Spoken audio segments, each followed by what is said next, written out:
Hello everyone, and welcome back to the NightFall Terrors.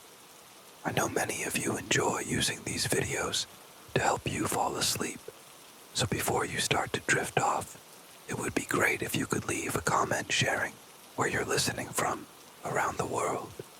If you're enjoying the episodes, don't forget to like and subscribe as well. Now, let's get cozy, settle in, and begin. My therapist once mentioned that he keeps a copy of every client's house key. I'm writing this now because I need to share it. I'm not entirely sure what this is. A warning, a record, proof I'm still sane. Maybe it's just a way to convince myself that I'm not losing my mind, because that's how it works, right? That's how they get in. Not through violence or knives. They do it with questions. With the gradual unraveling of things you thought were secure. I started therapy a while ago after a difficult breakup. The usual symptoms: panic attacks, shame spirals, waking up at 3 a.m., convinced no one would ever love me again. A friend recommended Dr. N, saying he was calm and unusually perceptive. It turned out to be true. Perhaps too true. He fit the part. In his mid-40s, with a soft voice, kind eyes, and a beard that reminded me of a high school philosophy teacher. His office was beige and quiet, with only the sound of a ticking clock and the faint scent of something herbal. Something older, like a drawer that hadn't been opened in decades. At first, he was exactly what I needed. He never interrupted, never pushed, just asked the right questions at the right times. After a few sessions, I found myself sharing things I hadn't spoken of with anyone. Things I hadn't even been able to put into words. That's what makes this so difficult. He didn't feel dangerous. He felt safe.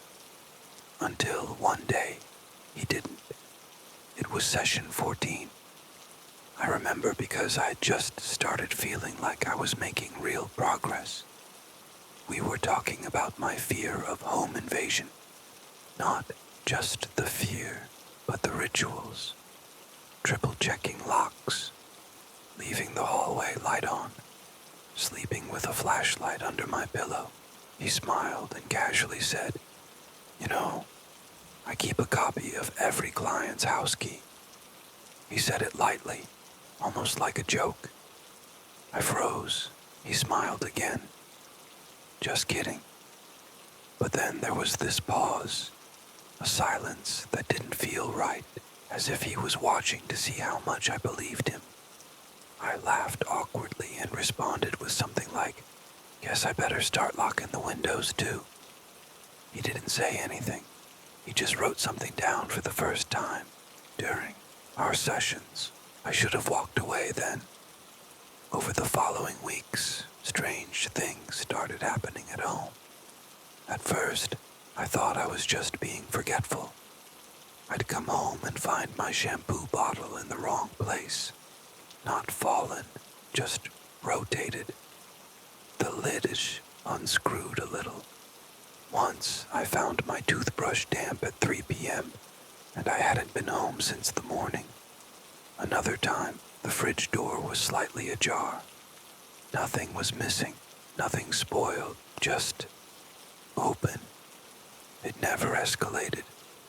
Nothing loud, nothing obvious. Just a series of small wrongs. I began testing things. I taped a single hair across the crack of my bedroom door. I sprinkled talcum powder by the entryway. I left a glass of water on the counter and measured the meniscus. I didn't tell anyone, not even Dr. N. I wanted to be sure. The hair would be gone. The powder would be scuffed. The water level lower by millimeters. So I changed the locks. I installed a triple deadbolt system on my own, without telling my landlord, without writing it down or even mentioning it aloud. Next session, he smiled and asked, "Feeling safer at home now?" That was the last time I saw him. I stopped showing up. I ignored his calls, blocked the clinic number. I thought I was done. But a week later, I received an email from him. Noticed you've been distant. Just checking that you're safe at home. There it was again. Safe at home. I moved the next month. New suburb, new phone number. I didn't tell anyone my new address. I erased myself from online listings. I bought blackout curtains, a door jammer, and even covered the peephole with a tape. It worked. For a while. Then, yesterday, I checked my letterbox. Inside was a plain, white envelope. No name, no stamp, no return address. Just my new unit number, written in block letters. Inside the envelope was a single key. My key, taped to a sheet of blank paper, and written underneath, in tiny, careful handwriting, "You forgot to give me your spare. I haven't gone to the police. What would I even say? My ex-therapist mailed me my own key, and I'm scared he exists." They'd ask how he got my address. I wouldn't know. They'd ask for proof. I have none. They'd ask if I'm still taking my medication, and maybe that's the point, because I think this was never about therapy. It was about access, conditioning, compliance. I thought the sessions were meant for healing, but now I think they were rehearsals. Every question was a prompt. Every silence was a test. Every joke was a blueprint. And when I stopped showing up, it didn't stop him. It activated him. Since the envelope arrived, small things have started again. The blinds shift positions. A spoon I never use ends up in the sink. My razor is slightly damp in the morning. Once I woke up and found the light in the closet on. I haven't opened that door in weeks. Last night I was going through a drawer and found something that wasn't mine. A folded piece of paper between receipts and expired coupons.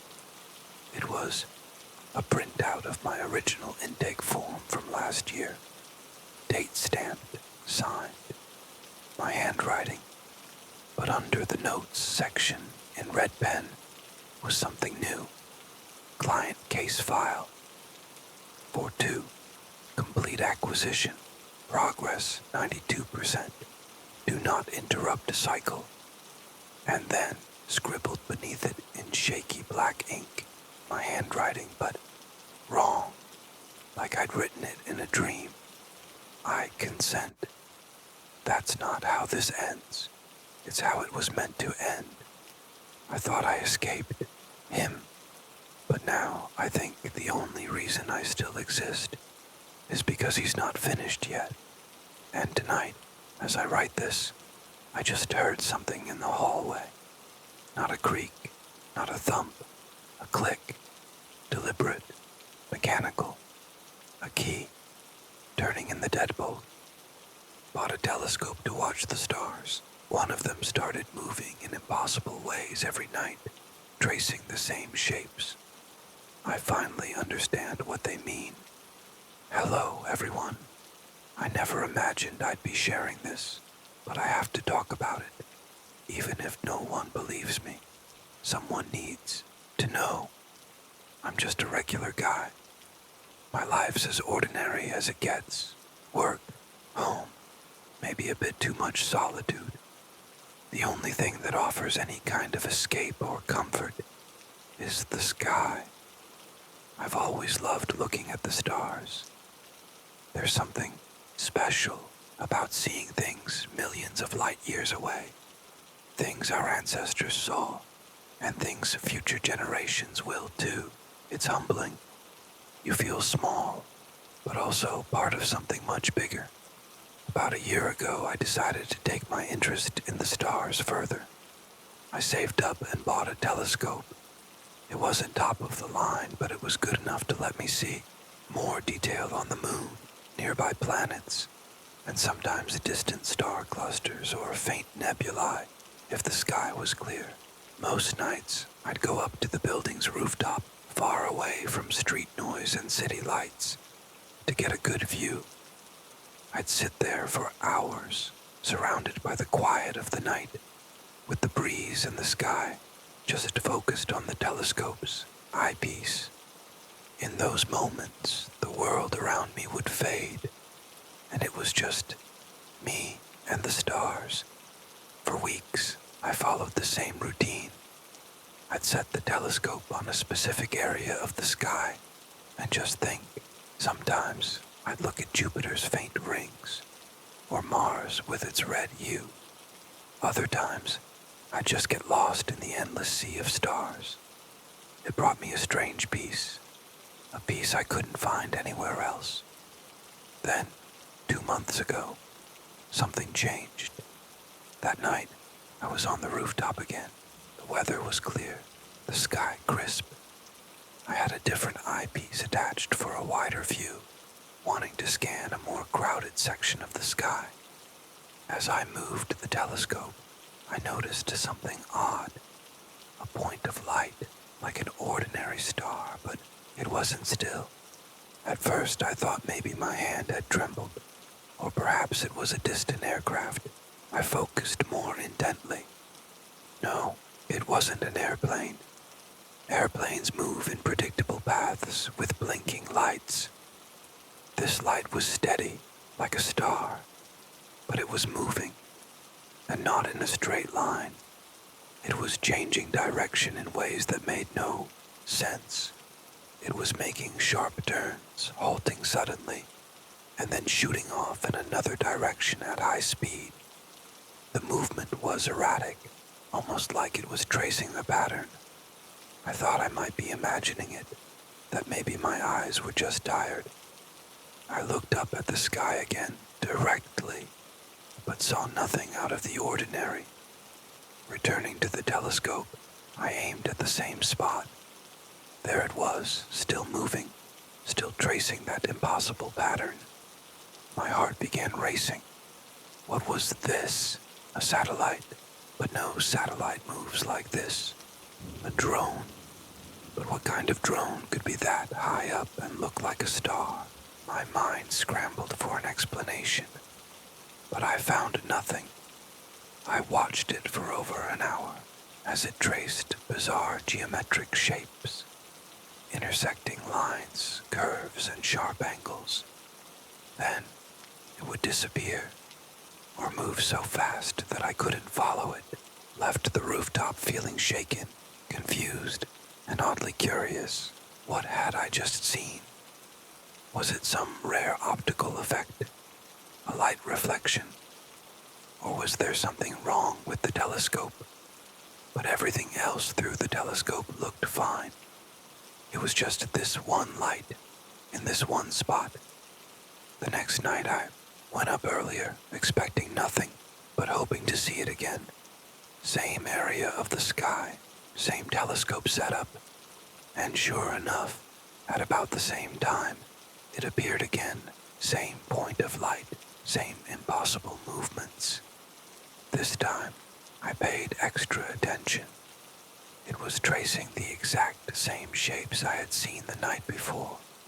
No changes, no differences.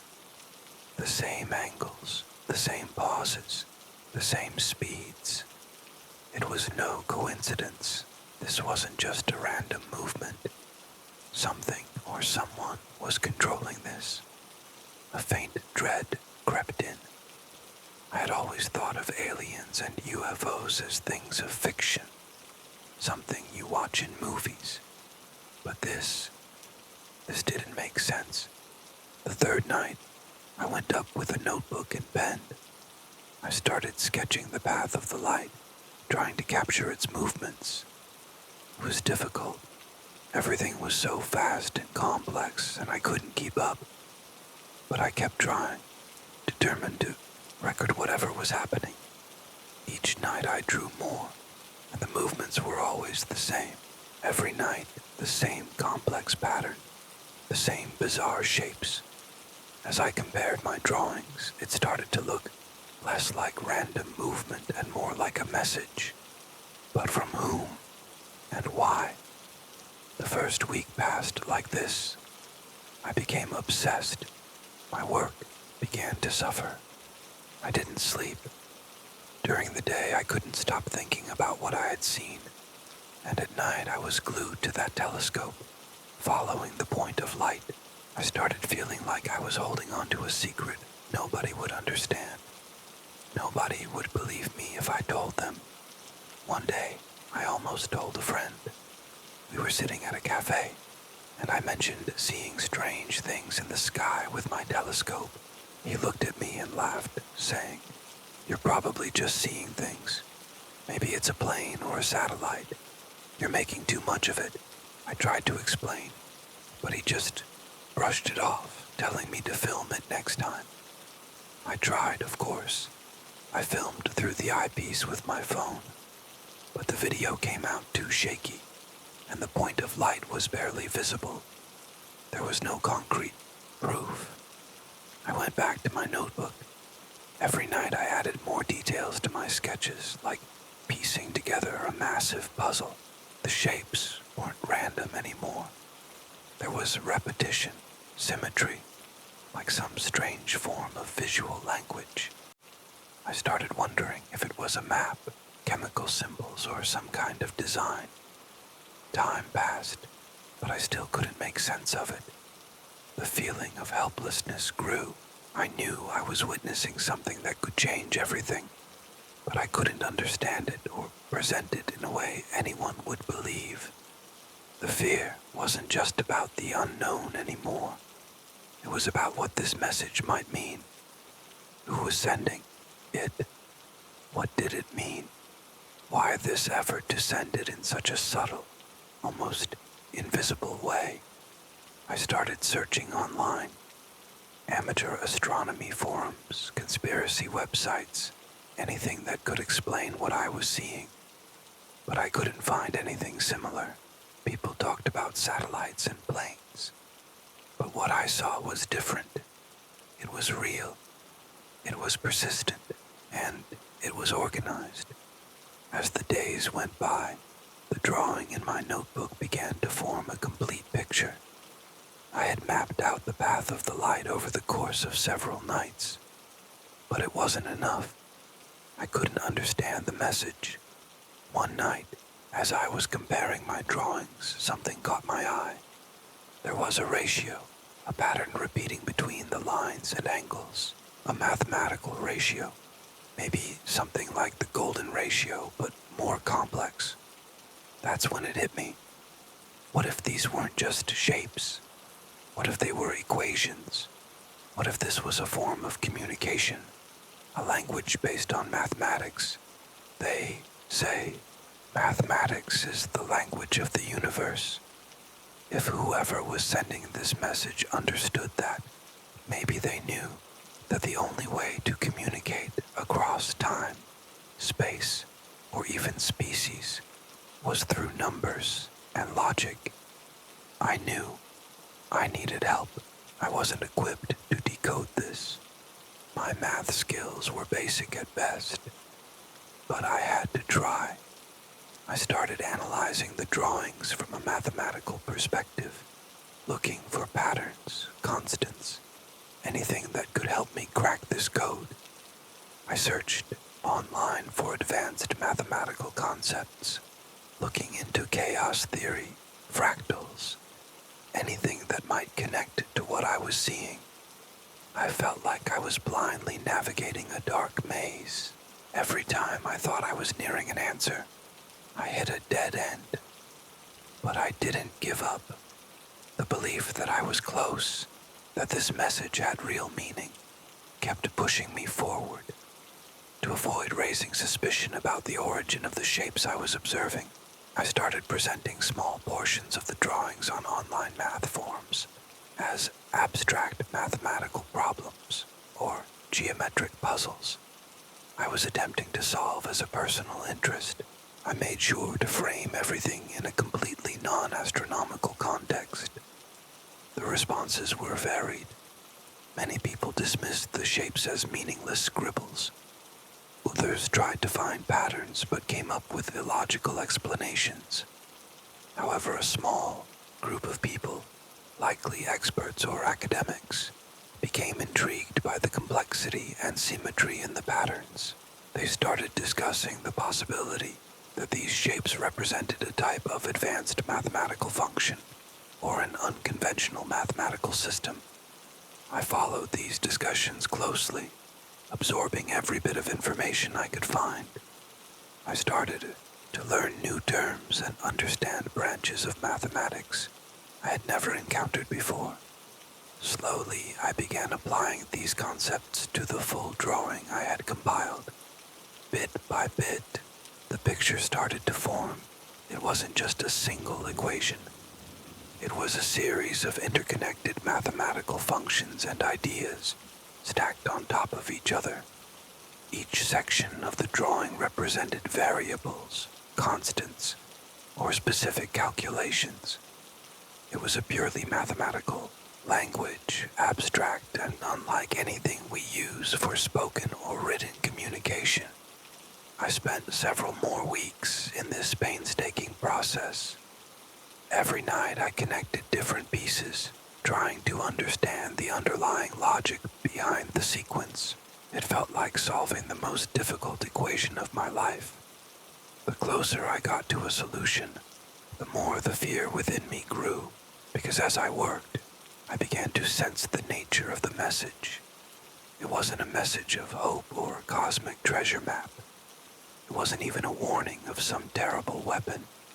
It conveyed a sense of urgency and pain.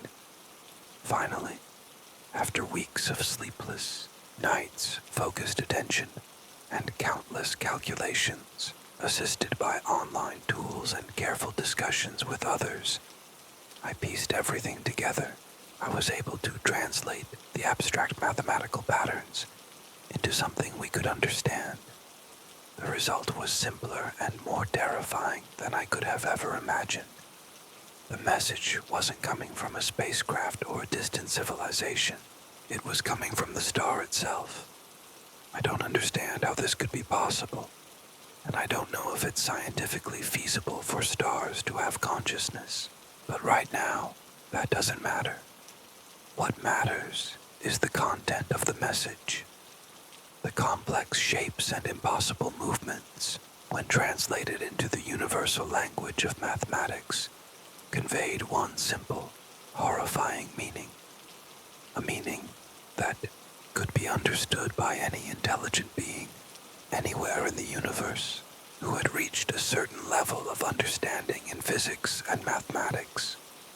The equations described a specific state, one of rapid, catastrophic internal collapse, a state of imminent death, and the final message, the culmination of all these movements, was a mathematical equivalent of two core concepts: help request, imminent end, death, or in human terms, help us, we are dying. I sat there, staring at the notebook, frozen in disbelief. I couldn't move. I couldn't think. The chill I felt didn't come from the rooftop's cold air. It came from the cosmos itself. A dying star. A conscious star, or at least one capable of communication in some unknown way, sending a distress call across the vast emptiness of space. A plea expressed in the universal language of mathematics, so anyone could understand it. And the person who cracked the code, it was me, an ordinary man sitting on a rooftop with a basic telescope. I had heard the stars cry. How long had this message been traveling? Had it traveled for tens, hundreds, or even thousands of light years? Where exactly is this star? Is it still there? Or is this just an echo of a voice that died long ago? And what could I possibly do? What help could I offer a dying star, even if I knew its exact location? Even if I contacted every space agency in the world, what could they do? Send a spaceship that would take millions of years to reach it? And if it arrived, what could it do then? The feeling of helplessness was overwhelming. The cosmic loneliness was crushing. It's not just that we are small in the universe, it's that we are powerless. We hear the calls for help from the farthest reaches of space, and we are helpless to respond. That night, after deciphering the code, I went back to the rooftop. I aimed the telescope at the same spot. The point of light was still there, still tracing the same complex geometric shapes in the silent void, still sending the same desperate message. Help us. We are dying. This time, I wasn't observing with curiosity or fear of the unknown. I was looking at it with sadness and a terrible sense of guilt. I knew, I understood, and there was nothing I could do. The sky, once a place of peace and escape, had become for me a vast graveyard, filled with stars either quietly dying or calling out for help that no one can hear, or, if heard, cannot answer. Every night, I returned to the rooftop, not to enjoy the stars, but because I honestly don't know why. Maybe it's to bear witness. Maybe it's so the star's cry doesn't fade into the silence of space, unheard. I sit there and watch as the point of light draws its message of death, knowing that somewhere out in the darkness, a real star, a massive entity, possibly the size of our sun or even larger, is collapsing, crying out for help. The hardest part is that this realization changes everything. How can I go back to my normal life, to the petty concerns of work, money, and relationships, knowing that stars, massive celestial beings, are pleading for help across the universe? I still go up to the rooftop every night, and the point of light still traces the same pattern, the same equation, the same cry. Help us, we are dying. And I don't know what to do. And I don't know if there's anyone else, anywhere in the universe, who is seeing the same message, feeling the same helplessness that I feel right now. Just the thought that this message could be traced across the skies of other planets, in front of other beings, each standing alone, as helpless as I am. That thought makes me want to scream, but I hold it in, and I just keep watching in silence. Maybe that's all I can do. On the afternoon of May 1st, 2016, at 3:50 p.m., a tourist in Anmian, Gyeonggangnam-do Province, South Korea, stumbled upon a sack in a roadside drainage ditch on Daeho Island. Out of curiosity, he opened it, only to collapse in shock. Inside were dismembered human remains. He quickly alerted the authorities. Police arrived promptly and set up a dedicated investigation unit. They confirmed the remains belonged to a male, but only the lower half of the body was present. The feet were unusually small, around 22 centimeters, suggesting the victim was about 160 centimeters tall. Since the body showed early signs of decomposition, officers concluded the death had occurred recently. Mayan police launched a large-scale search operation, mobilizing 900 officers and deploying multiple drones. 2 days later, they located the upper half of the body near a pier north of Daeho Island. This portion was wrapped in a blanket and placed in another sack. All internal organs were missing. To identify the victim, investigators attempted to lift fingerprints from the left thumb, but damage rendered it unusable. They then focused on the left index finger, which was in better condition, narrowing the search to men between ages 17 and 50. They compared prints against 19 million entries in the national database. Eventually, the body was identified as Mr. Choi, a 40-year-old man from the Yeonsu district of Incheon City. Forensic analysis revealed the cause of death: a severe blow to the head.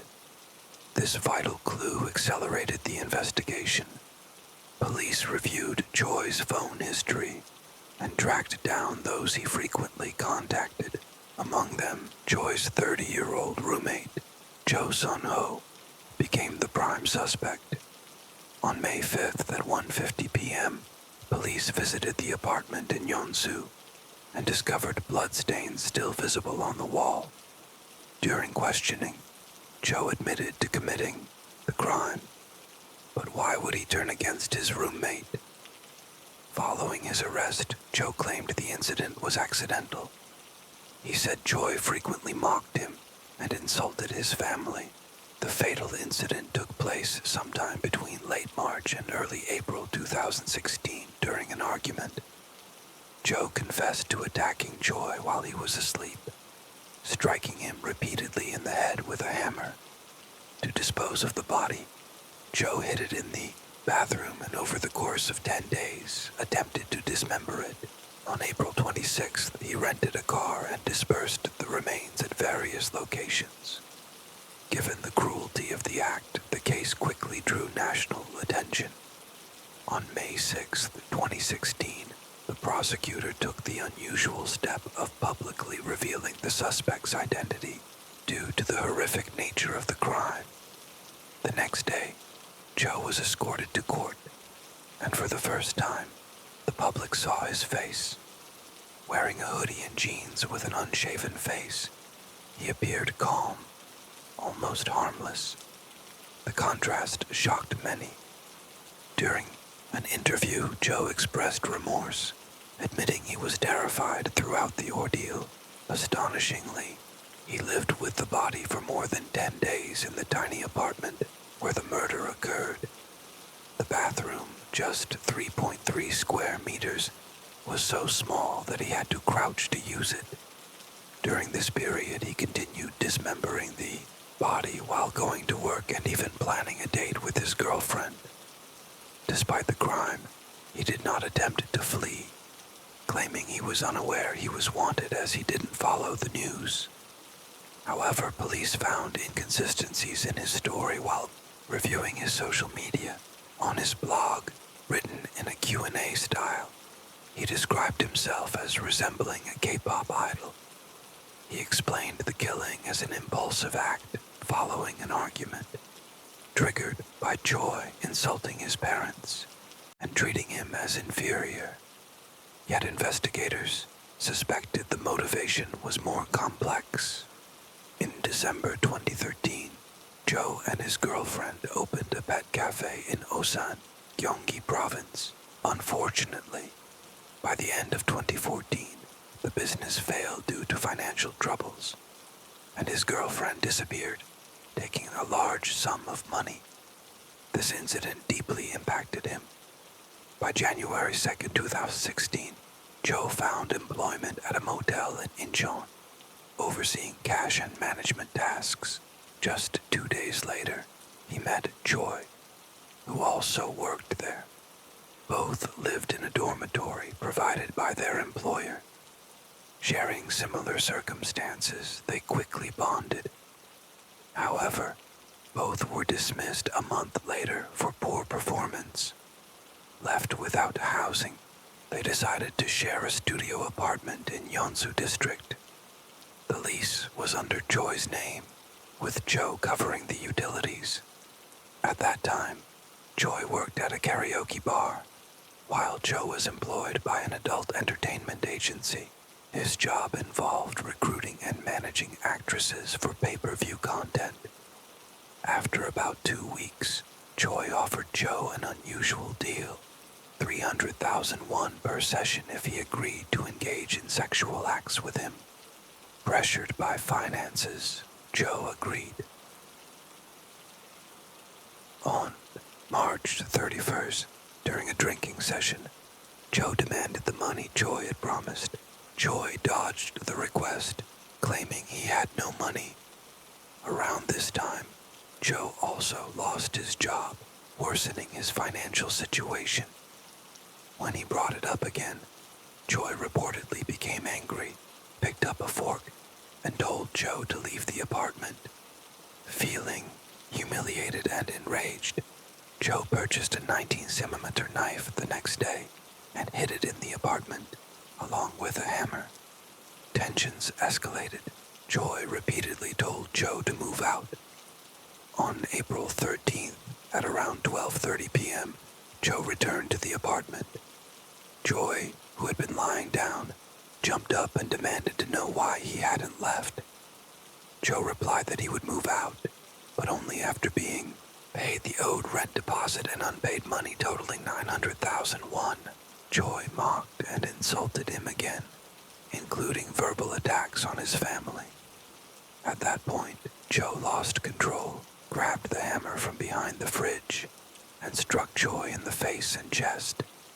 Afterward, he dragged the body to the bathroom, retrieved the knife, and stabbed Joy several times in the abdomen and chest. He then dismembered the body and removed the organs over the next 10 days. On April 14th, he disposed of larger organs in garbage bags and flushed smaller ones down the drain.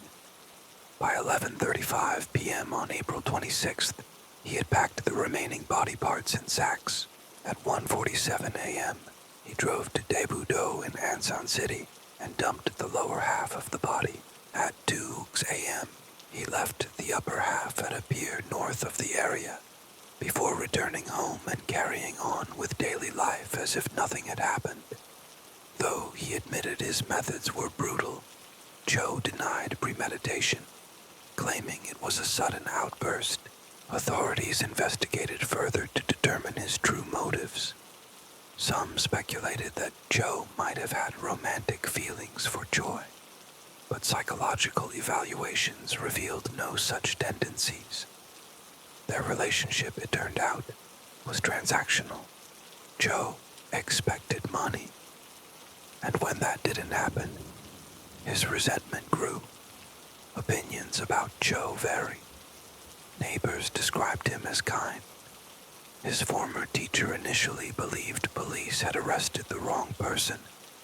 However, one former classmate recalled a disturbing incident where Joe crushed a cat's paw with a stone.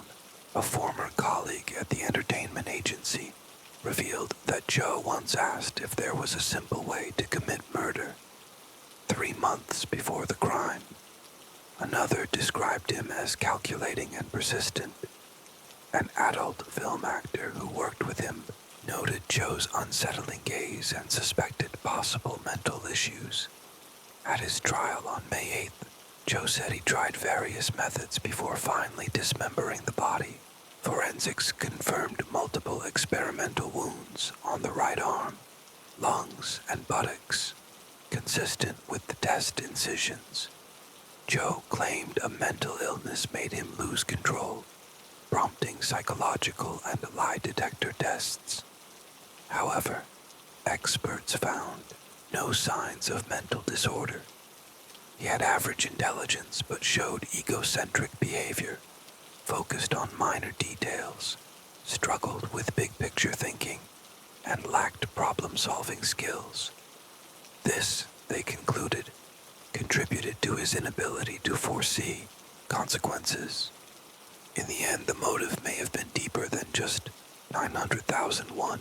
Authorities uncovered a Facebook post from April 2014 in which Joe declared a goal of making millions and promoted personal financial services, suggesting financial ambition may have played a significant role.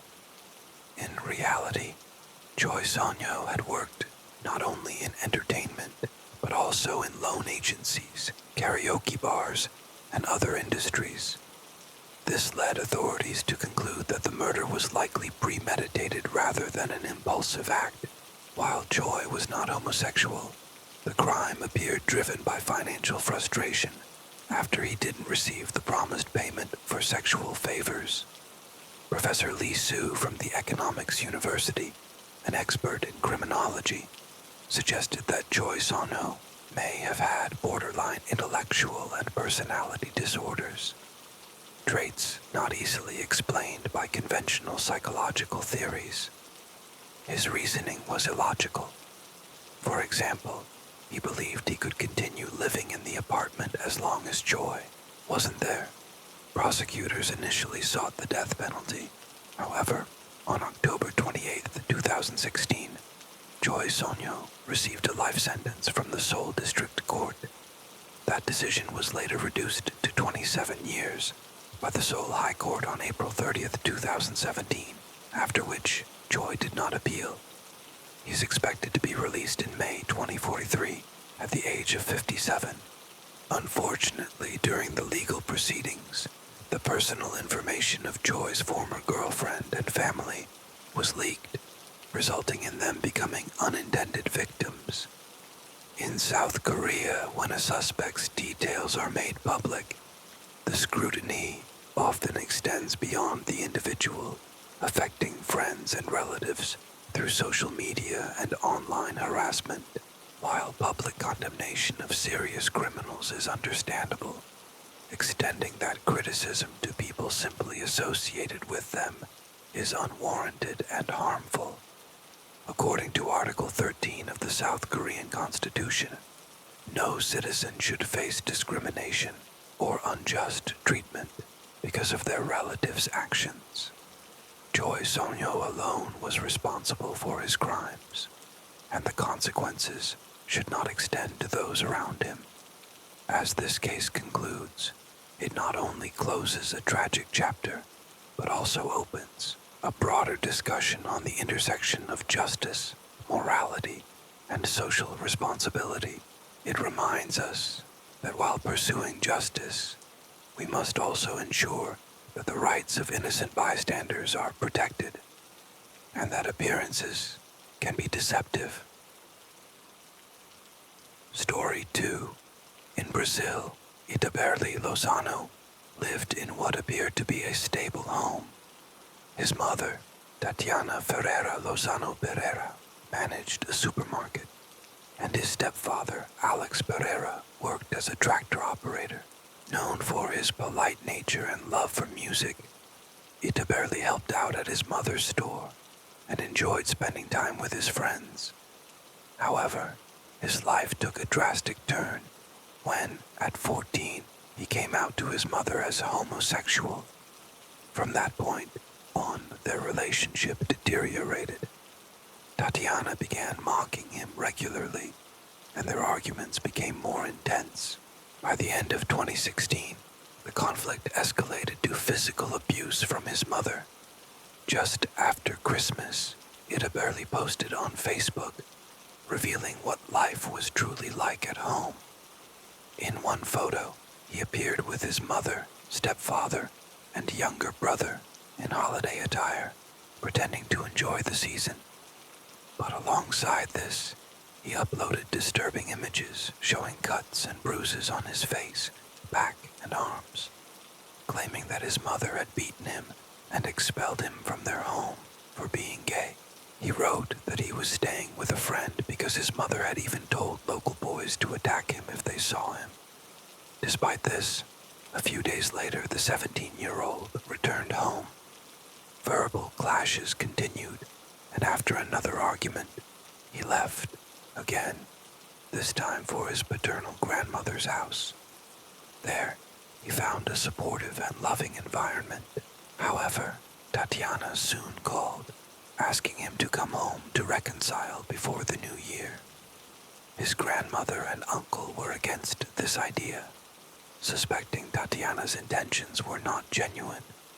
But Itaberli, hopeful for his mother's acceptance, left his grandmother's home. What he didn't realize was that Tatiana had planned an ambush. She had hired 2 young men, Miller da Silva Barisa, 18, and Victor Roberto da Silva, 19, to beat her son to teach him a lesson. When Itaberli arrived, Tatiana instructed the 2 men to go upstairs with him, where they launched a brutal attack. He cried out to his mother for help, but she did nothing. Once he lost consciousness, Tatiana told the men to kill him. They refused, taking matters into her own hands. Tatiana retrieved a kitchen knife and fatally stabbed her son 3 times in the neck. Shocked by what they had witnessed, the 2 men fled. Tatiana then woke her husband and asked for help in disposing of the body. Together, they wrapped Itaberli in a blanket, transported him to a remote, less traveled area, and dumped the body. They later returned to the location, doused the remains in fuel, and set them on fire in an attempt to conceal his identity. On New Year's Day, Itaberli's grandmother grew increasingly anxious. He hadn't contacted her or kept their plans to spend the holiday together. Concerned, she and her son, Itaberli's uncle, went to Tatiana's house. She calmly claimed that Itaberli had left to visit a friend and hadn't returned. Her composed demeanor raised suspicions. Still unsure, the grandmother decided to inform the police, suspecting something more serious had occurred. She and the uncle described the deteriorating relationship between Tatiana and Itaberli, and how odd Tatiana had acted when they visited. Given these concerns and Tatiana's failure to report her son missing, the police began treating her as a primary suspect. On January 7, 2017, police found the body of a young man in a rural area of São Paulo. It was wrapped in a blanket with visible stab wounds and severe burns. A bracelet that survived the fire was recognized by the grandmother as belonging to Itaberli, but formal identification required DNA testing. Forensics confirmed the victim had been dead for about 10 days, and that the murder had occurred elsewhere. On January 11th, investigators executed a search warrant at Tatiana's home. There, they found cut upholstery from Itaberli's bed, blood-stained cushions, and 2 kitchen knives, one suspected to be the murder weapon. Tatiana and her husband were arrested. Faced with evidence, Tatiana admitted to killing her son, but offered a completely different version of events. She claimed that Itaberli arrived home drunk, became violent, and attacked the family, including her 4-year-old son. She insisted the killing was an act of self-defense and that they disposed of the body out of fear. However, her story conflicted with forensic evidence and testimonies from Itaberli's paternal relatives, who described him as peaceful and loving. They also contradicted Tatiana's claims that he was troublesome, involved in drugs, or disliked in the community. Authorities noted inconsistencies in her and her husband's stories, confirming that their version of events was fabricated. Although Tatiana portrayed her son as problematic, his paternal family and those close to him described a very different person. According to them, Itel was responsible, kind, and well-liked. He didn't use drugs or alcohol and had many friends. The only conflict Tatiana reportedly had with him was regarding his sexual orientation. This led police to identify a likely motive. Tatiana and her husband were now firmly believed to have actively taken part in Itel's death. Another piece of evidence emerged when it was discovered that Tatiana had accessed her son's Facebook account to delete the post in which he spoke about being beaten. Fortunately, some of his friends had saved the post and shared it with the authorities. The case was beginning to come together. There was the confession, a motive rooted in familial tension, the murder weapon, and the victim's body. However, Tatiana changed her version of events and implicated 3 more individuals: Victor, Miller, and a 16-year-old who allegedly acted as a go-between. In this new account, Tatiana claimed she contacted the young men to discipline her son, who she said had previously threatened and attacked her. She stated they killed him without her consent while she was outside and only heard her son's cries for help. She added that after they fled, she woke her husband, who helped her dispose of the body. Her legal team argued that Tatiana acted under emotional distress and in self-defense, claiming Idel was violent and had once tried to harm his younger brother. On January 13th, police arrested the two young men suspected of the stabbing, along with the minor who had allegedly brokered the arrangement and witnessed the crime. Their accounts significantly differed from Tatiana's. The teenage girl who served as the intermediary told investigators that Tatiana had frequently expressed dissatisfaction with her son. Being deeply religious, Tatiana allegedly wanted to correct his behavior and asked if the girl knew anyone who could teach him a lesson. The girl responded affirmatively, offering her boyfriend and a friend to carry out the task in exchange for payment. As the story unfolded, the teen disclosed that while her boyfriend and friend had left before the murder occurred, she stayed and saw what happened. She witnessed Tatiana fetch a knife and stab her son after he had already been physically subdued. According to her, Tatiana intentionally targeted vital areas of the neck, eliminating the possibility of self-defense. The two boys also gave statements consistent with the girl's testimony. They insisted they were not paid and had only agreed to rough him up, never imagining the situation would escalate to murder. They also confirmed they left before the fatal attack. Though these new testimonies clarified much of the case, the police continued their investigation to confirm who had delivered the fatal wounds. Surveillance footage outside Tatiana's home showed Miller and Victor leaving while Tatiana was seen returning alone. Based on the timeline and available evidence, authorities concluded that the primary motive was homophobia, and all those involved either directly or indirectly participated. On February 9, 2017, the public prosecutor formally charged all involved with aggravated homicide. Tatiana and her husband were also charged with concealing a corpse. Their lawyer requested conditional release, arguing Tatiana acted in self-defense and her husband had been asleep. The prosecution, however, maintained the crime was rooted in homophobia, pointing to Tatiana's inability to accept her son's identity. The civil police acknowledged ongoing family conflicts, but emphasized the broader issue of intolerance. The court ordered pre-trial detention for Tatiana, her husband, Miller, and Victor. As for the minor, the prosecution recommended placement in the Casa Foundation.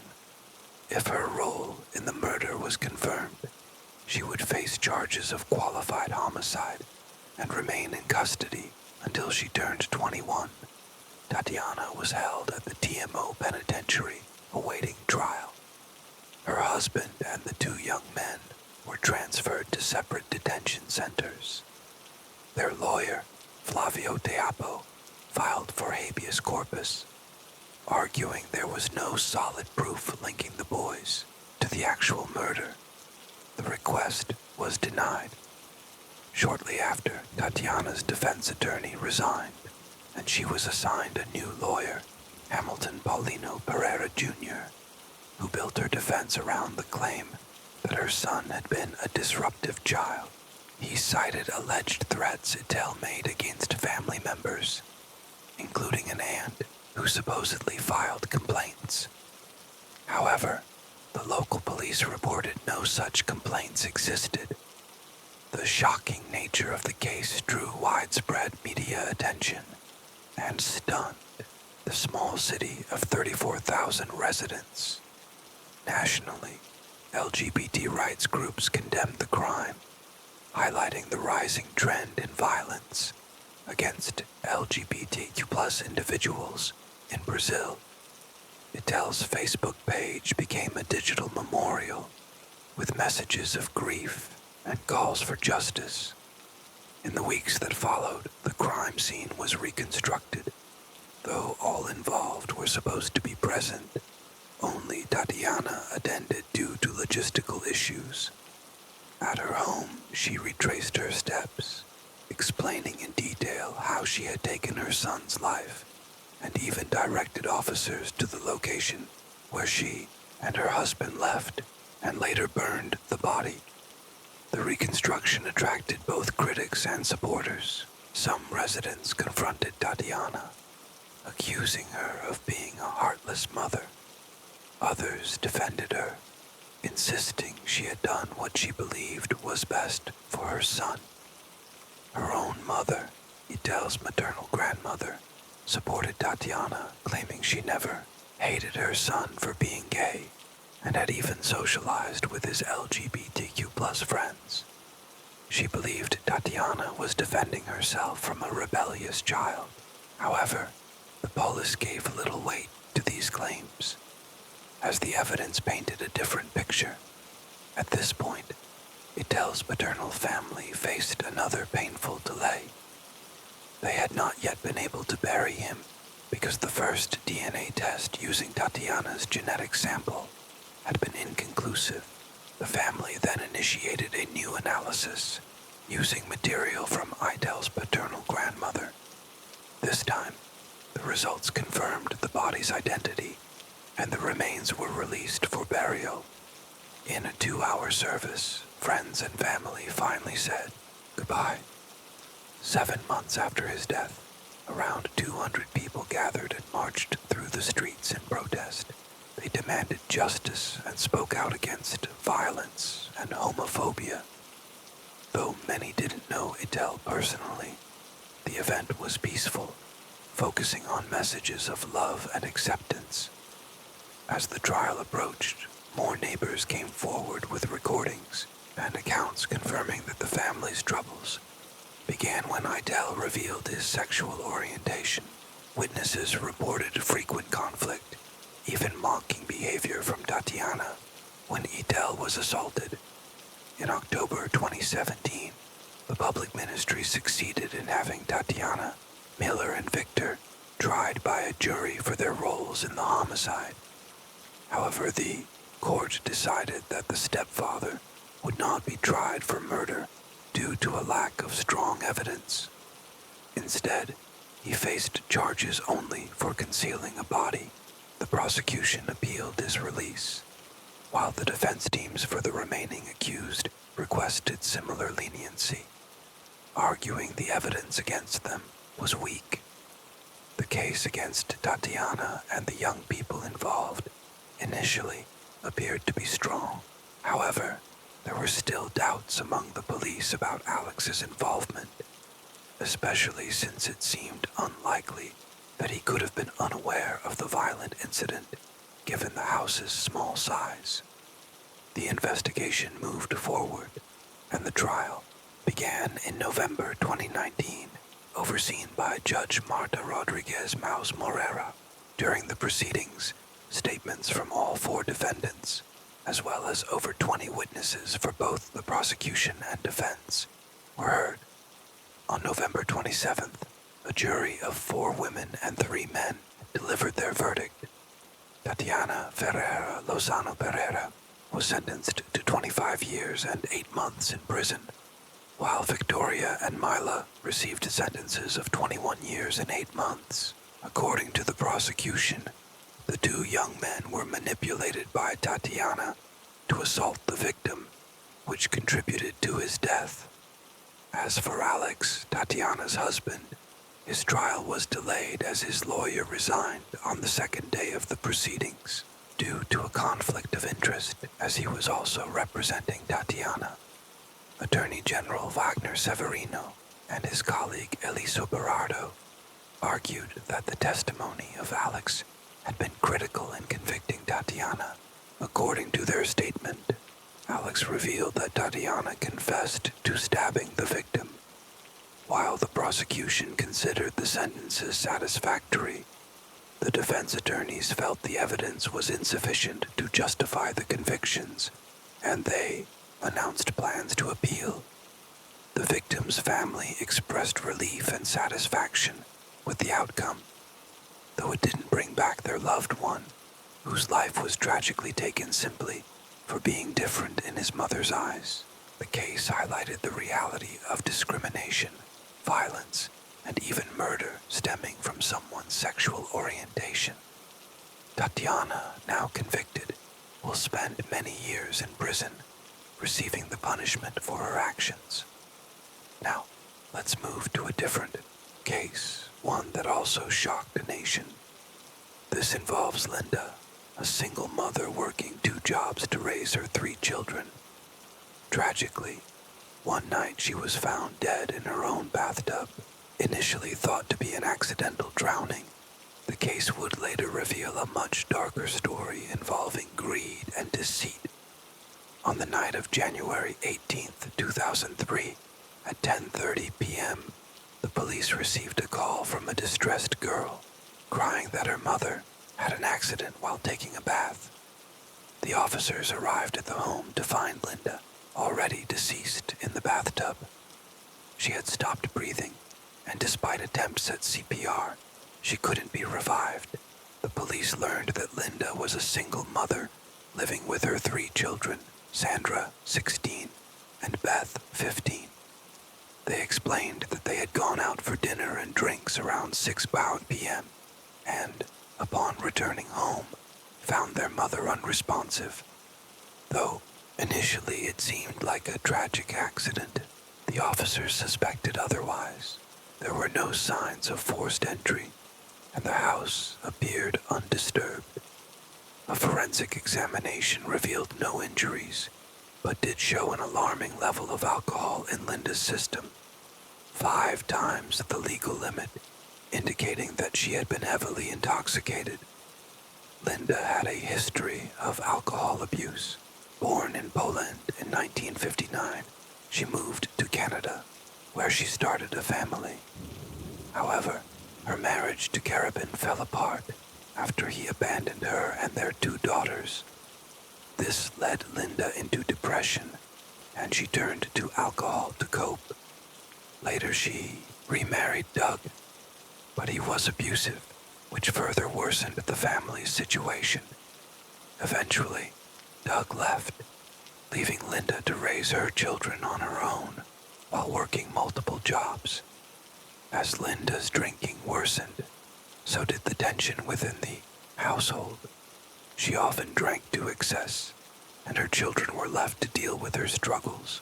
Despite the challenging circumstances, Linda's family supported her, although her alcohol abuse continued. The police concluded that Linda's death was an accidental drowning, given her high blood alcohol content. However, the insurance payout Linda had taken out on herself would later become the focus of the case, as her children received a significant compensation following her death. Sandra and Beth, still minors at the time, moved in with their aunt, who took good care of them. Nearly a year after Linda's death, a man named Charlie, who claimed to be a friend of Sandra, came forward with new information that would bring the case back into the public eye. This revelation would shake the nation, revealing even darker layers behind Linda's tragic death. This case underscores the complexity of human nature, where outward appearances often mask deeper issues. It also highlights the devastating consequences of alcoholism and the impact it has on families, especially in the face of abuse and neglect. He revealed that he had a shocking secret. The widely reported case of Linda's drowning was not an accident. It was a deliberate plot, and the culprits were her 2 daughters, Sandra and Beth. This revelation stunned the police. If true, it meant that everyone had been misled by these 2 girls. However, upon further reflection, it seemed unlikely, as nothing initially seemed out of the ordinary. But Charlie provided specific details, claiming that Sandra herself had confessed to him and even described the crime in depth. The police decided to investigate discreetly, using Charlie to gather a confession from Sandra and Beth. Charlie agreed to cooperate, and the police provided him with a car equipped with surveillance technology to record audio and video. Over the next month, Charlie often invited the sisters out, knowing they had a habit of using drugs, which made them more willing to join him.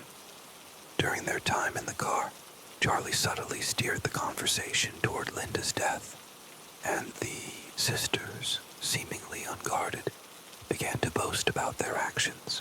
They described the entire crime and proudly spoke about how they had deceived the police. They felt untouchable and enjoyed the wealth they had gained. The police reviewed the recordings, growing more outraged by the sisters' shocking behavior. From the recordings, the police learned that Sandra and Beth had grown resentful of their mother's alcohol addiction, especially since most of the family income was spent on drinking. They envied their friends who had nice clothes and went out to bars and malls, knowing that their mother had a $200,000 life insurance policy. They realized they could each collect $133,000 if she died. They even planned how they would spend the money, including traveling to Europe and buying a house to grow marijuana. A chilling plan to murder their mother began to form. They researched methods to carry out the crime, considering firearms, knives, and ultimately deciding on drowning. They would exploit their mother's drinking habit. The plan was to get Linda drunk, then give her a large dose of Tylenol to affect her liver and heart rate. They would then suggest she take a bath to relax, luring her into the tub where she would drown. This way, they could claim the insurance money.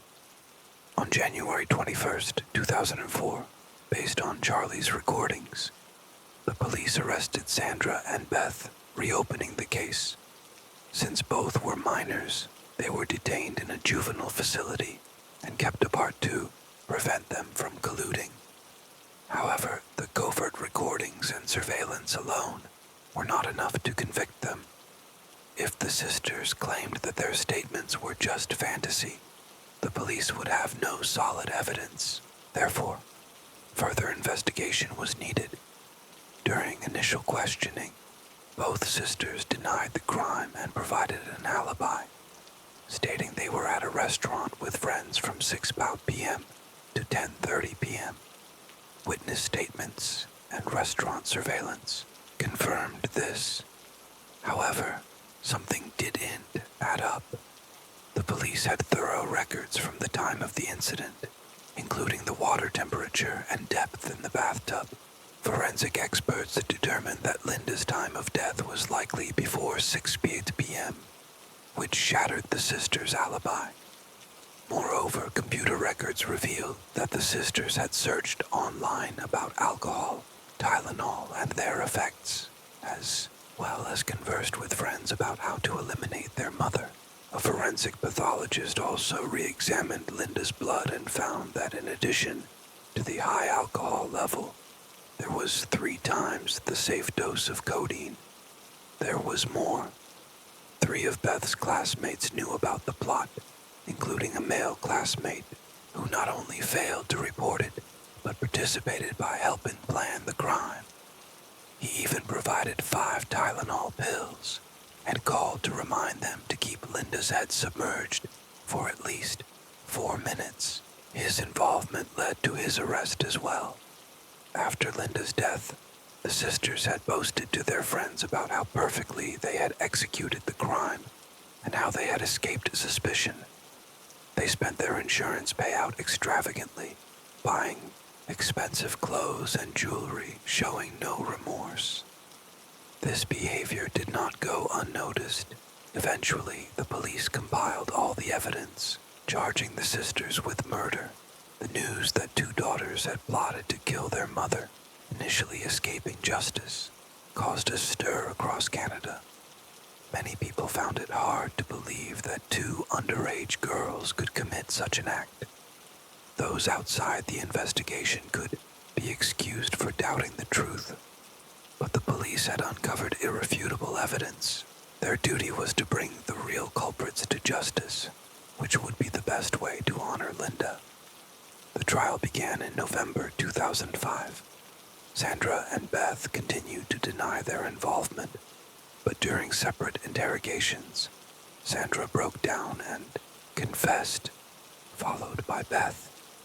Their accounts of the crime matched the details previously uncovered.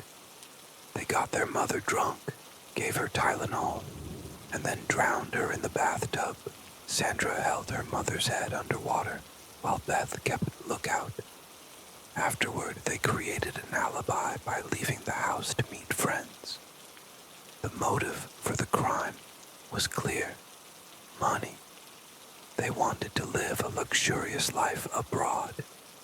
In his closing statement, Judge Bruce remarked that Linda had worked tirelessly to support her family, only to be betrayed by the daughters she had worked so hard to raise. Sandra and Beth had meticulously planned the crime and nearly got away with it, but the truth eventually came to light.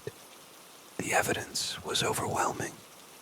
In June 2006, after more than 6 months of trial, the court found Sandra and Beth guilty of first-degree murder.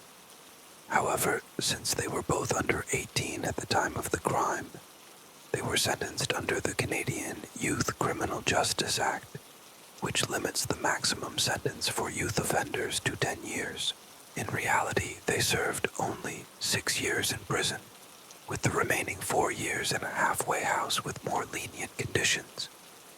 The court also sought to reclaim the insurance money they had received, but by then, most of it had been spent, leaving only $48,187, which was given to Linda's youngest son, Robert. The male classmate who participated in the crime was convicted and sentenced to 8 months in prison. After her conviction, Sandra gave an interview where she expressed remorse for her actions. She revealed that she had suffered abuse from her mother's boyfriend, Doug, since she was 12, and that she felt trapped in a cycle of fear and hopelessness. She admitted that her growing resentment eventually led her to commit the crime, and she expressed deep regret. Due to Canadian law protecting the identities of minors, Sandra and Beth are widely known as the Bathtub Girls. After their release, Sandra continued her education and eventually became a single mother. In a later interview, she expressed sorrow for her actions, stating, "I wish my mother was still alive. She was my best friend." Beth went on to marry, have children, and pursue a law degree.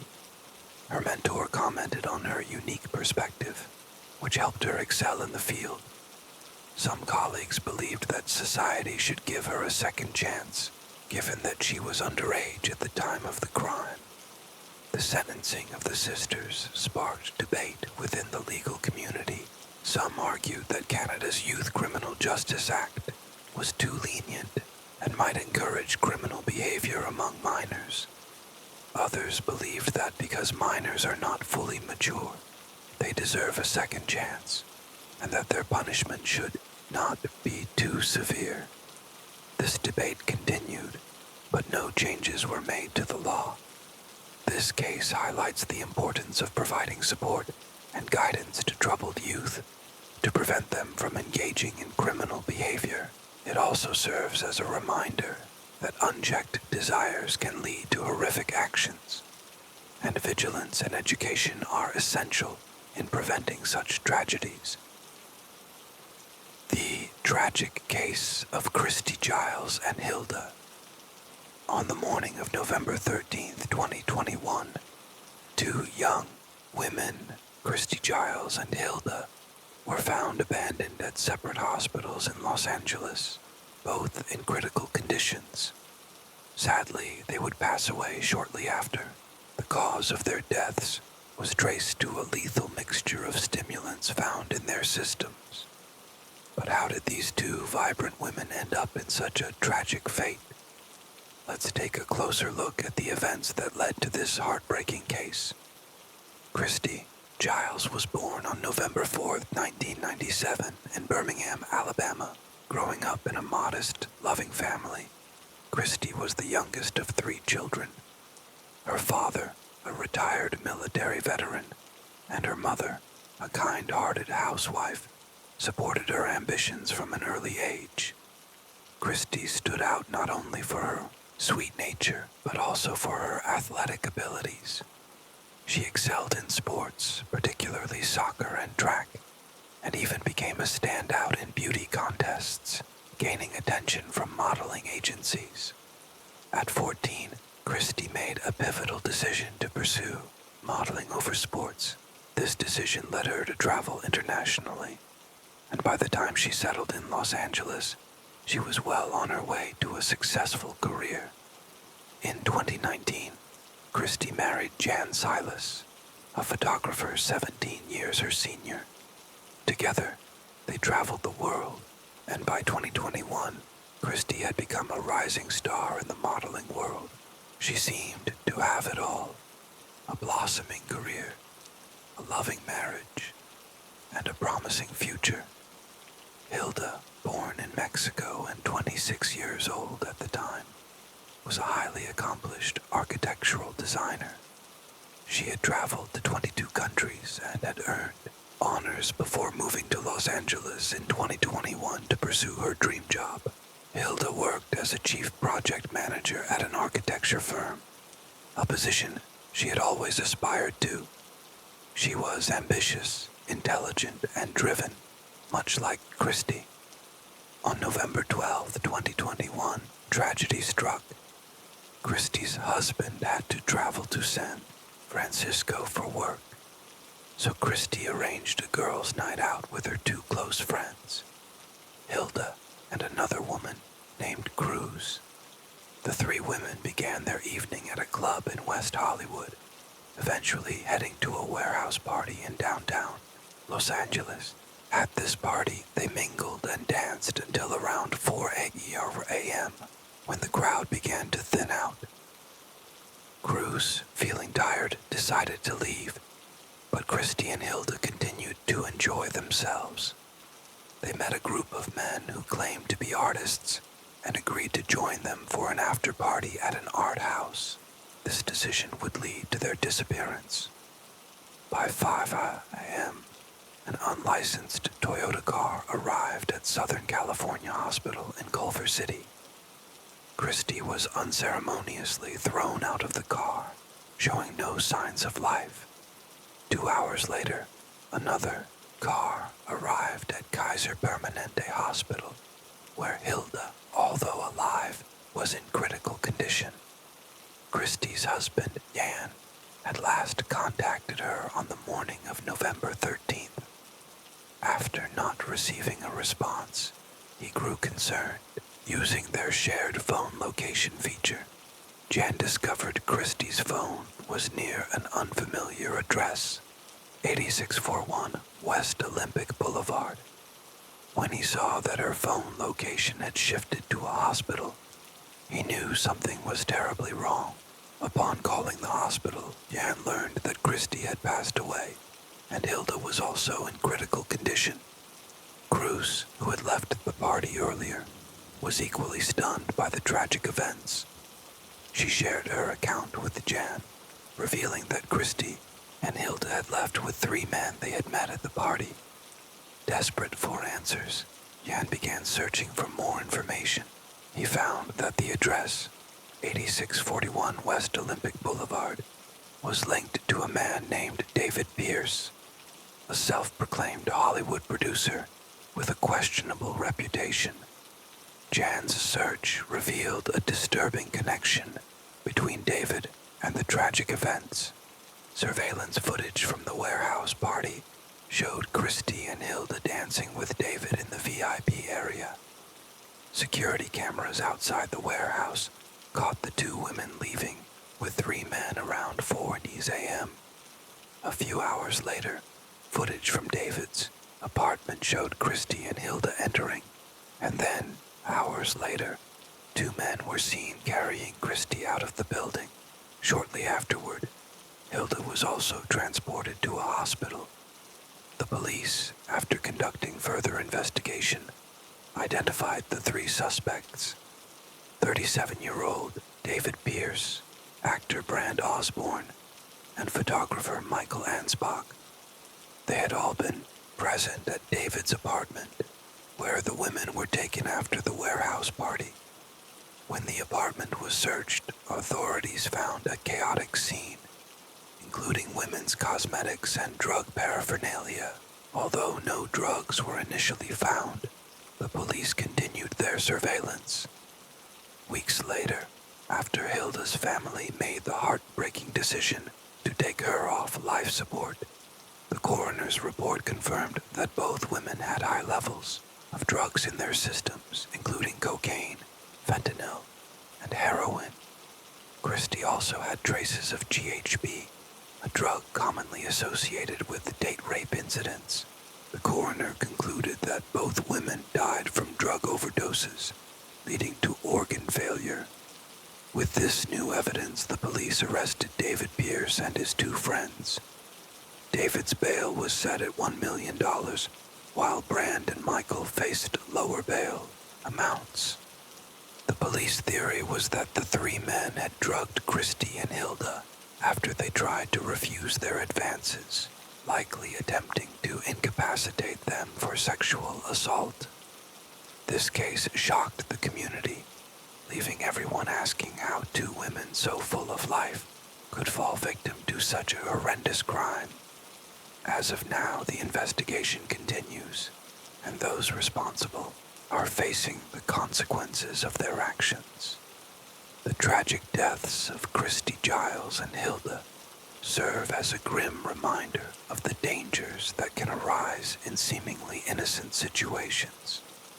David and his friends ignored the deteriorating condition of the girls for over 10 hours. When they noticed Christie's condition worsening, they decided to take her to the hospital, hoping that if she survived, their crime would be less severe.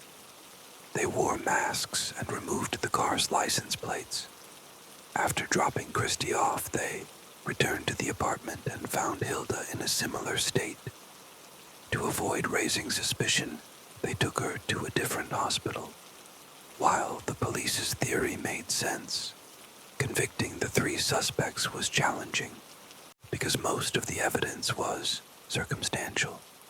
Witnesses at the party reported that Christie and Hilda had voluntarily taken cocaine, which complicated the case. If the suspects claimed that the girls had taken the drugs themselves, it would be difficult for the police to prove otherwise. Christie and Hilda's families acknowledged that the girls might have used cocaine at the party, but insisted they would never willingly take stronger drugs like heroin or GHB. They emphasized that both women were well aware of the dangers of these drugs, having lost friends to them, and were determined to avoid them.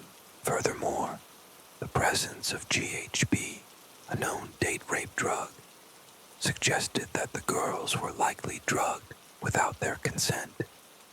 Christie's father, a military man, had taught her basic self-defense, and if she had been forcibly drugged, she would have fought back. Yet the only injury found was minor genital abrasions, indicating that she had been incapacitated. The police also discovered chat records between Christie and Hilda at 5:30 a.m. on the 13th, less than an hour after arriving at the apartment.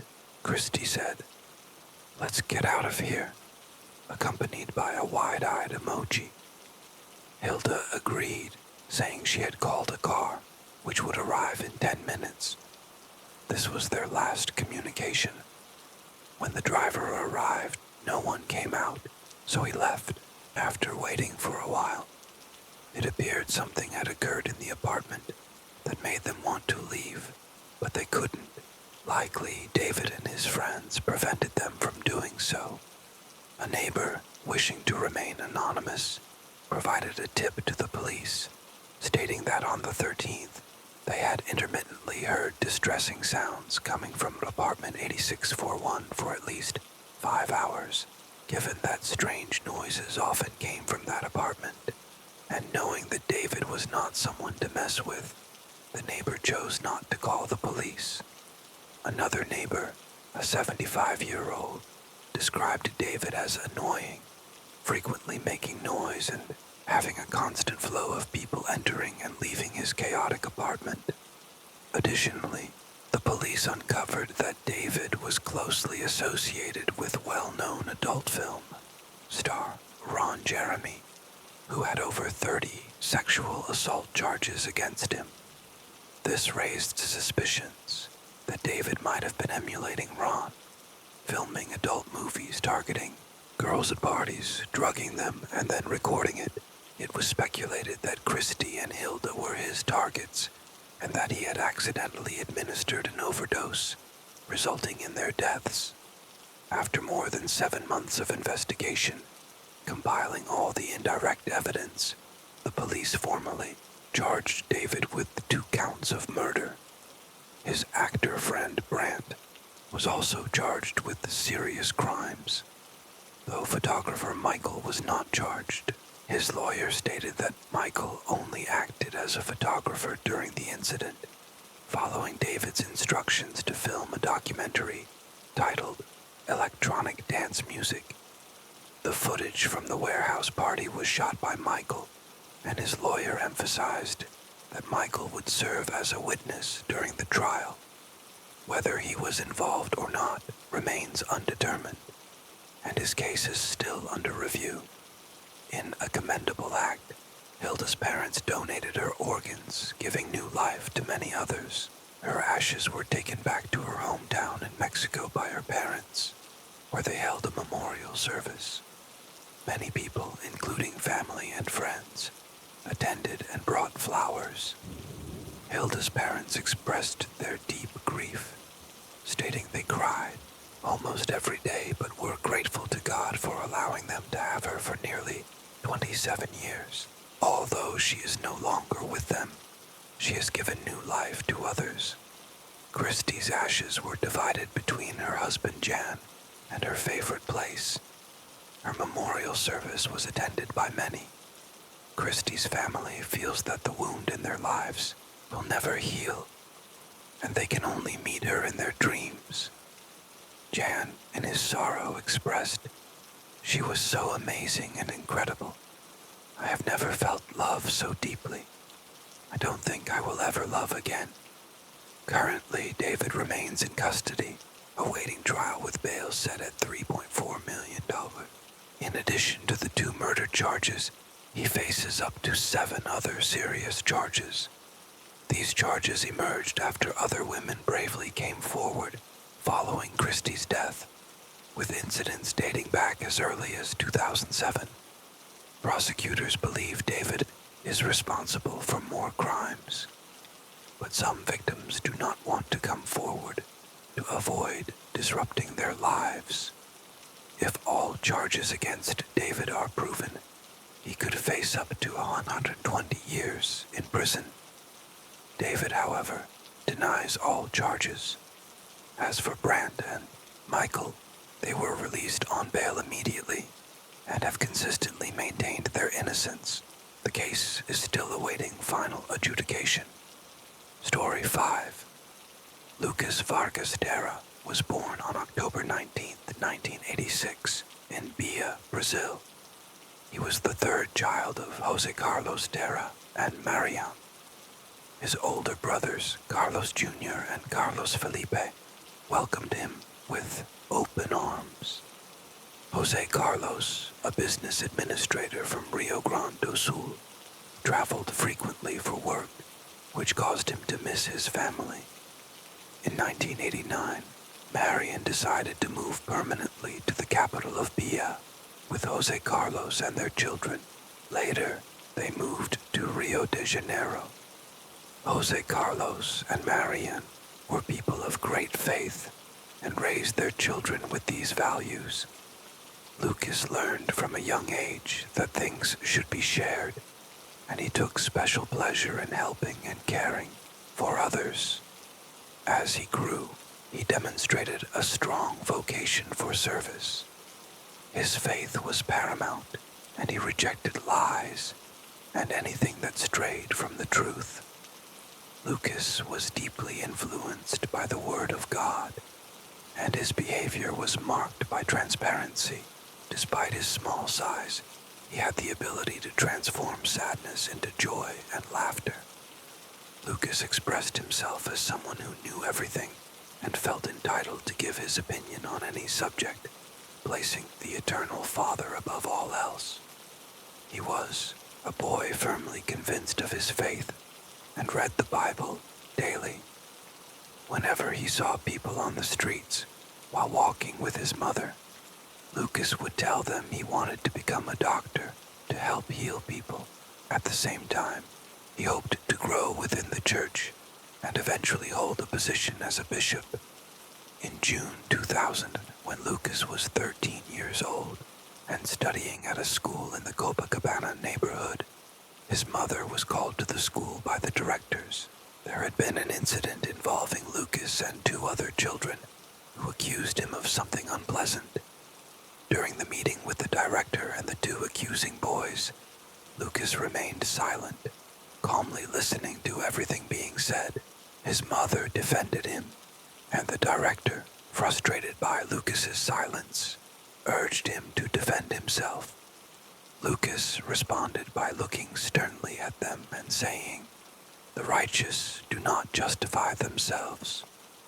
He then remained silent and was exonerated of the accusations.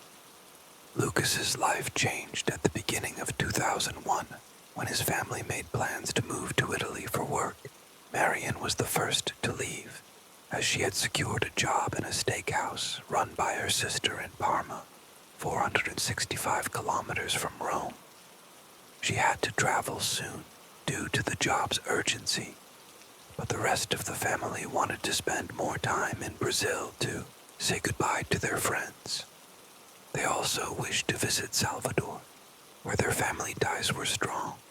On January 5th of that year, Jose Carlos and the 2 younger boys left Rio de Janeiro for Salvador, even though Lucas, at 14, was not thrilled about the trip.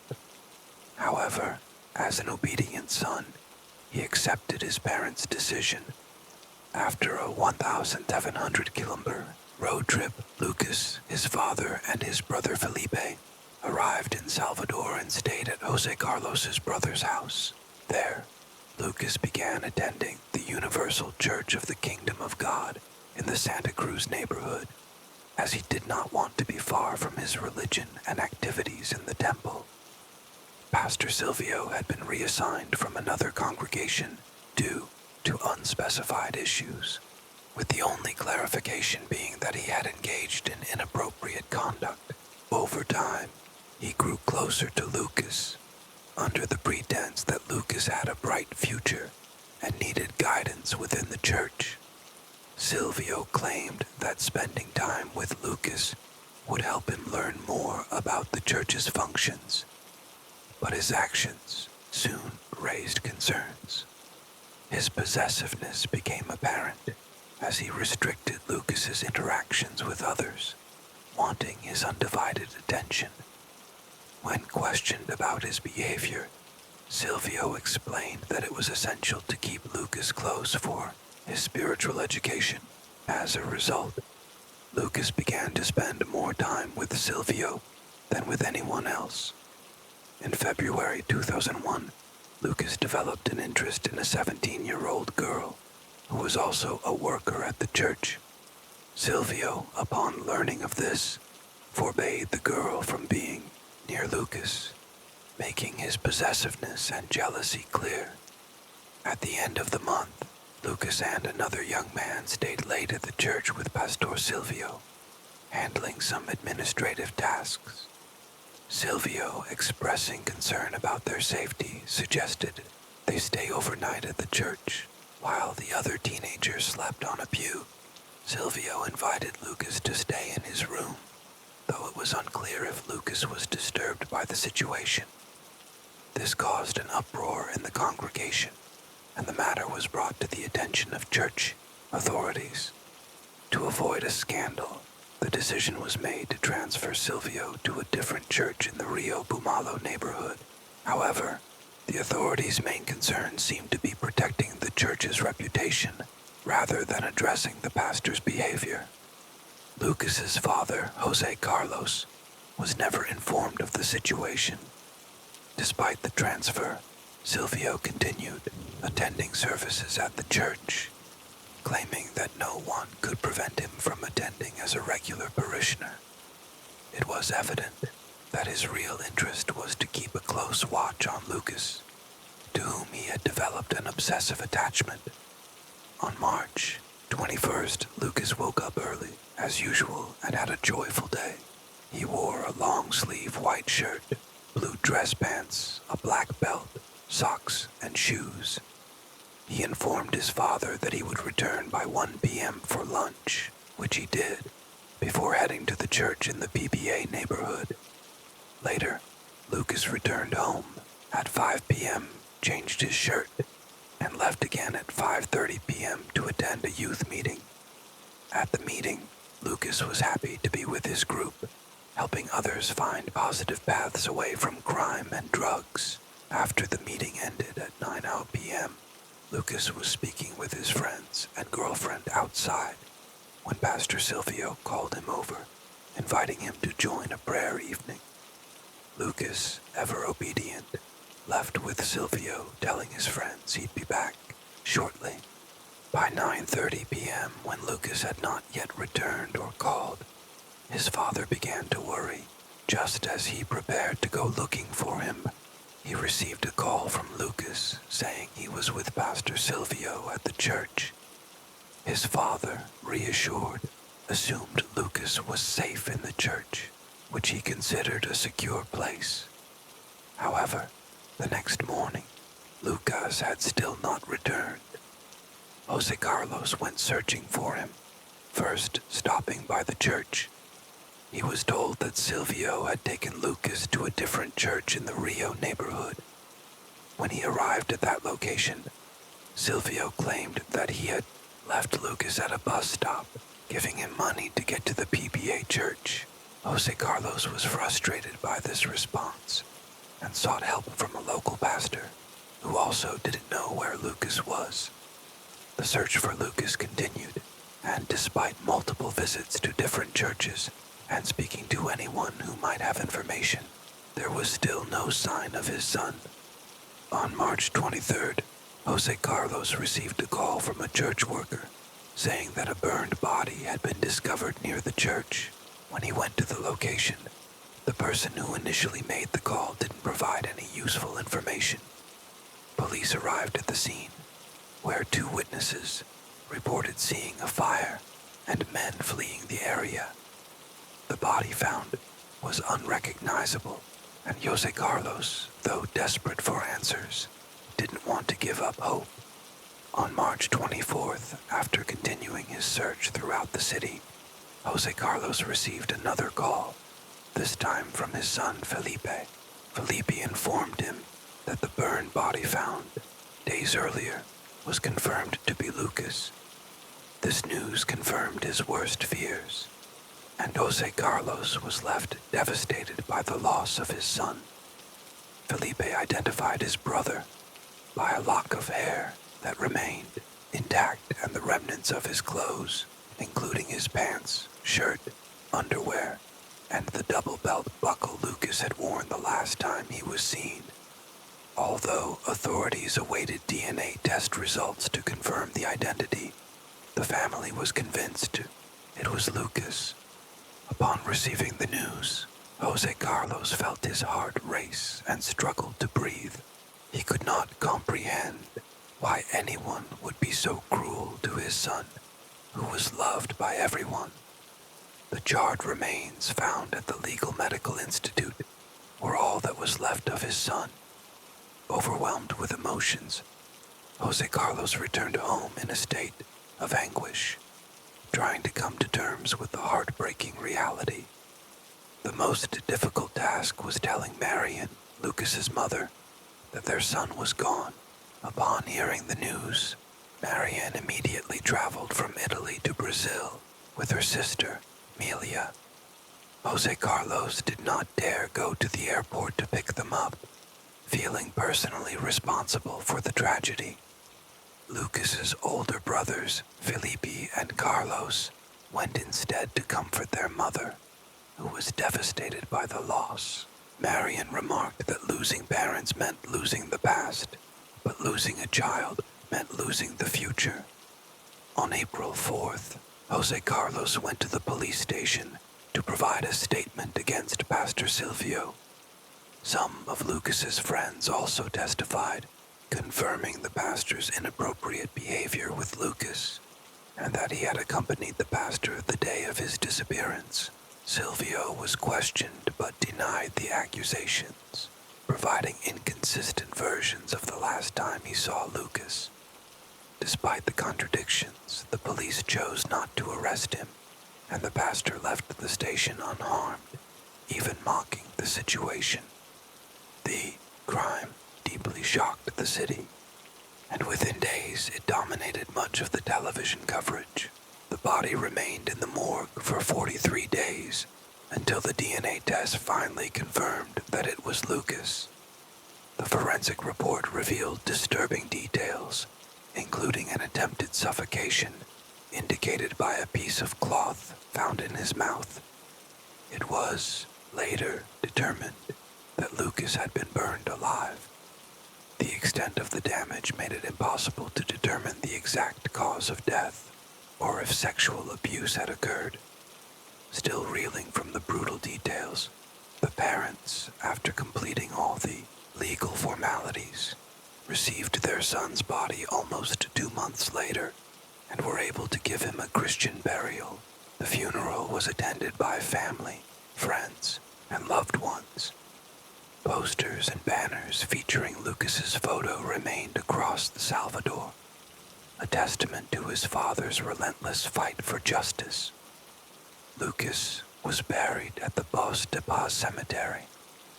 The civil police conducted an investigation, and expert reports indicated that Lucas had been gagged and his hands tied with a piece of curtain fabric, similar to one found in the church in Rio Bermo, making Pastor Silvio the main suspect in the murder. The prosecutor's office suspected that Lucas had been sexually assaulted, although the forensic analysis did not detect any signs of sexual violence at the time. By October 2001, the investigation was completed, and Pastor Silvio was identified as the murderer. However, the judge did not see fit to order his detention, and Silvio remained free during the process. This decision was seen by Jose Carlos as preferential treatment for the accused. He camped outside the public ministry in a bid to demand justice.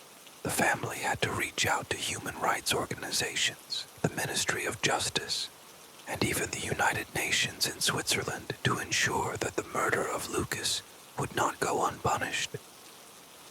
Jose Carlos also raised concerns about the delay in the trial and the sources of Pastor Silvio's financial resources, as he was represented by one of Brazil's top lawyers. After 3 years of protests and tireless campaigning, Silvio's trial was scheduled for June 2004. The court heard testimonies from 5 of Lucas's friends, who confirmed Silvio's repeated abuse. The court found that the pastor had abused Lucas inside the Universal Church, then dragged him to an internal courtyard where he set him on fire while he was still alive. The court considered the crime a qualified triple homicide, and the public prosecutor argued that Silvio had raped Lucas before killing him for passionate reasons. Despite denying the murder and the true motive remaining unclear, the jury found sufficient evidence to convict Silvio. On June 9, 2004, he was sentenced to 23 years and 5 months in prison to be served in the Lamos Burrito Penitentiary. However, His lawyers managed to get the sentence reduced on appeal. In subsequent appeals, the sentence was lowered to 15 years. In 2006, Silvio, accompanied by 7 lawyers, presented a new version of the events. He accused 3 other members of the church, Bishop Fernando Silva, Pastor Joel Miranda, and security manager Luis Claudio. According to Silvio's new account, Lucas had been murdered because he had allegedly seen Pastor Joel and Bishop Fernando engaging in sexual relations. This revelation shed light on the church's efforts to cover up such actions, transferring pastors involved in misconduct to different locations, rather than expelling them. The prosecution accepted Silvio's new testimony, though the defense argued that his accusations were made out of revenge. Silvio also gave an interview while serving his sentence, claiming he had been pressured and blackmailed by a lawyer connected to the church. In October 2007, the Superior Court of Justice ruled that the Universal Church of the Kingdom of God must compensate Lucas's family with 1 million REIs, approximately $24,000, for moral damages. The court found that the crime was only possible due to the church's negligence in failing to supervise Silvio. In 2008, a case was opened against Bishop Fernando, who was detained after evading arrest for some time. Though he was later released on bail, Pastor Joel, meanwhile, remained on the run.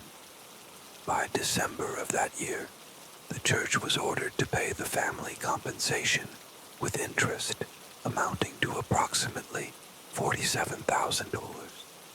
After 4.5 years of legal pressure, Silvio was granted semi-open prison status in August 2009. Fernando and Joel received habeas corpus in 2010, and the case made national headlines. In the same year, a documentary about the crime was released.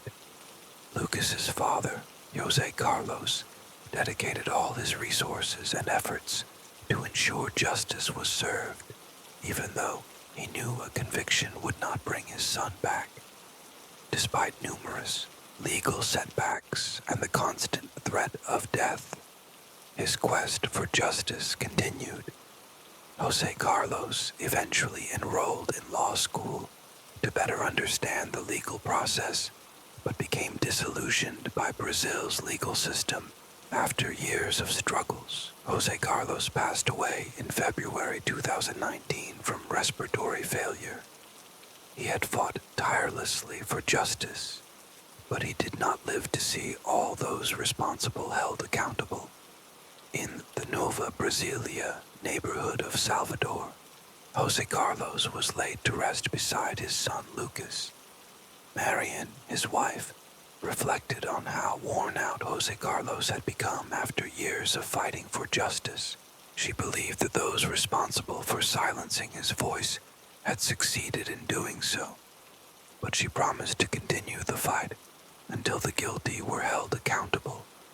In an effort to find some measure of justice, a second book in the Lucas Terra saga, titled Betrayed by Obedience, was published.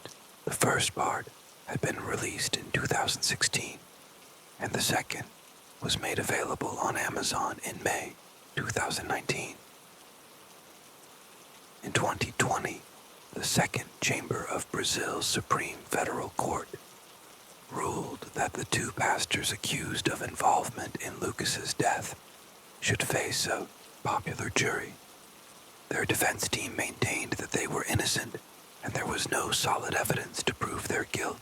However, Ricardo Samayo, one of the lawyers for Lucas's family, argued that there was sufficient evidence not only linking them to the crime, but also suggesting they were involved in statutory rape. After numerous delays, the trial began on April 25, 2023, at the Roy Barbosa Forum in Salvador.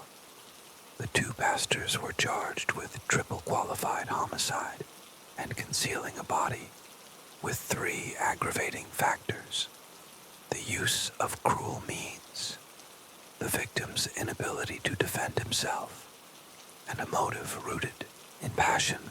The Universal Church of the Kingdom of God, to which the pastors belonged, stood by their innocence and hired attorneys Nestor Fernandez Tavern and Nelson Dastabarano to represent them. The jury was composed of 5 men and 2 women, with Judge Raib Andrea Teixeira Lima Sanito presiding. Throughout the trial, statements were made by 15 witnesses, 5 for the prosecution and 10 for the defense. Prosecutors Aramar Jose Figueroa de Silva and David Gallo presented testimony from Lucas's friends, who testified that Pastor Fernando had blocked church workers from joining the search for Lucas even before his death was confirmed. They also stated that Lucas's girlfriend had been expelled from the church and faced threats.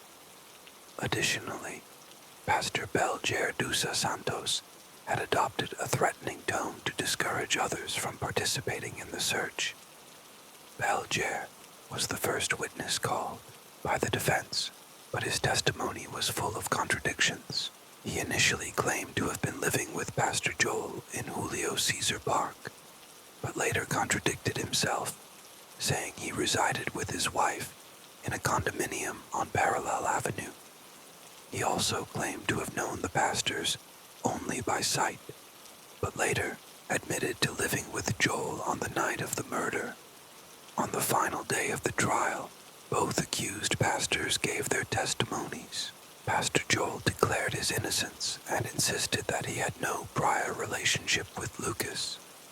Pastor Fernando, while acknowledging he knew the teenager, denied any involvement in the crime.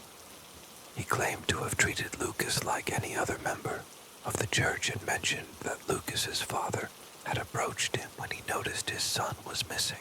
Both pastors' wives also testified, asserting that they had been with their husbands on the night of Lucas's disappearance.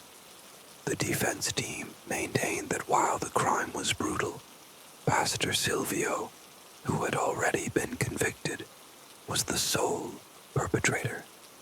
They insisted that the court should not confuse the certainty of the crime with the certainty of who committed it. In contrast, the prosecution argued that both pastors were responsible for the death of an innocent child and deserved the full penalty of the law. Before the sentence was handed down, Marion, Lucas's mother, spoke to the press. She expressed hope that justice would finally be served, ending the family's 22-year-long ordeal. She also lamented that Pastor Belger was not included as one of the accused, given his role in covering up the crime. Marion pointed out that the cloth used to gag and bind Lucas had come from the church's curtains, further implicating the church.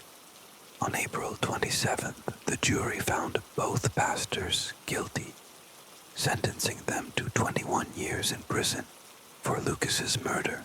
The base sentence was 18 years, with an additional 3 years due to Lucas's inability to defend himself. They were ordered to serve their sentences in a closed regime, though they were allowed to appeal while remaining free. The charge of concealing a body was dropped because the statute of limitations had expired. Despite the verdict, the fact that the pastors were allowed to remain free while appealing, the decision sparked widespread dissatisfaction. Legal expert Pablo Dominguez explained that, according to Brazil's constitution, a person retains their status as innocent until all appeals have been exhausted. Therefore, the pastors could wait for the outcome of their appeals without being imprisoned. Lucas's murder became the subject of several books and documentaries, and it was recognized as one of Brazil's most heinous crimes. Even now, the final appeals are awaited to determine whether the convicted pastors will remain behind bars. As we reflect on Lucas's story, we're reminded of the fragility of life. the complexities of the legal system, and the lingering impact of such tragedies. It's heartbreaking that Lucas, a young boy who trusted his church, had his life taken so violently. His family, especially his late father, fought tirelessly for justice. And though Jose Carlos didn't live to see the final verdict, we hope he knows that his son's murderers have been held accountable. Thank you for joining us on this journey through one of Brazil's most tragic cases. As we close, we leave you with a reminder to stay aware, to remain curious, and to always seek the truth. Stay safe, and may the night bring you peace as you ponder the mysteries of the world around us.